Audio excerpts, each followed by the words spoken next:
ragazzi. Oh Lian, scusaci. Guarda che sei venuta. Salve amici di Ciao TV, siamo tornati, chiedo scusa.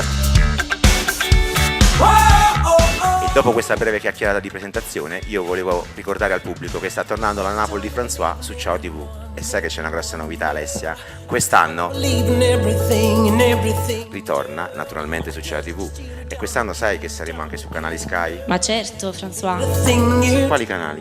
Sui canali Sky 875, 879 e naturalmente anche in streaming. E come sempre l'indirizzo streaming è www.ciaotvtelevision.it. Quest'anno ci possono seguire veramente ovunque, cara Alessia, e il concorso canora della Napoli di François è organizzato in collaborazione con la Sud Eventi e la Renzi Ramos Produzioni. E quindi non ci resta che rinnovare l'appuntamento con la Napoli di François su Ciao TV dal 14 dicembre, naturalmente con Alessia Fusaro E François. scusateci